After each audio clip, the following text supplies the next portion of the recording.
The idea was to present some themed pictorial images that would work for the museum in general, add some color and life and just generally kind of an overall view of what the museum and Solomon's and the people who work at the museum and the people of the area, how things all can possibly work together. Almost immediately about looking at the format for this, there was one very obvious thing, and that was that there was this support piece that came right down through the middle of everything, breaking it up.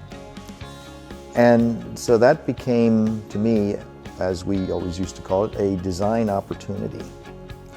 It was then that I came up with the idea of having some relief areas that would form vignettes of different aspects that we decided to incorporate. The boat racing, kind of a little bit of life in Solomon's, and incorporate the paleontology section. So we'd have incorporated essentially the themes of our museum. So I had two terrific young women who I think had a little bit of background in using tools and things, but I trained them a little bit further in techniques of woodworking, power tools, hand tools, and they were incredibly valuable in assistance in building the relief pieces that we have incorporated in the mural. So in that regard, this has just been a little bit of a different layout, a little bit of, we've had construction and other things that normally don't go into just painting a wall. I used essentially an old technique which affectionately has been called brown sauce over the years. It has to do with using a neutral brown to establish a light and dark underpainting and layout for everything. And that can always be augmented or changed as the process goes on, depending on how everything fits together in the finished look. I hope that they will take the time to look at the images of the people.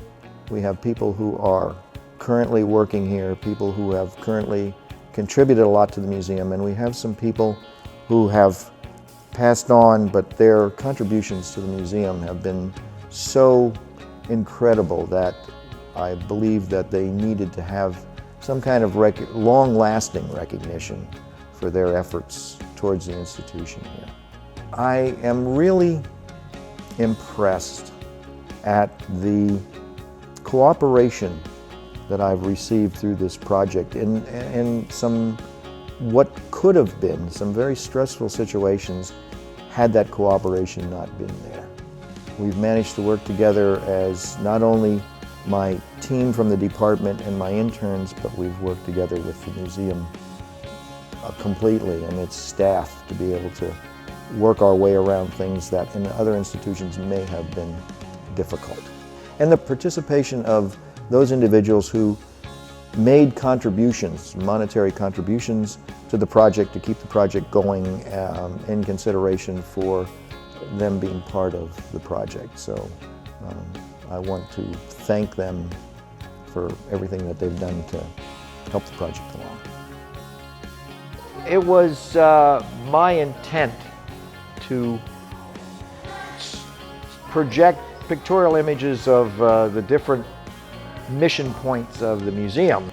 And we have this world-known area of Calvert Cliffs where we have things that are preserved here in a unique way, not necessarily the same as any other place in the world. We have people that come here from all over the place just to study our collection and look for fossils and study things that are here. So the intent of this was to involve people who have been part of the museum, but a lot of the paleontology community as well. And again, one of the things that was presented to me kind of early on was this idea of moving forward and backward in time. But the object is to make this of real people in real situations doing real things.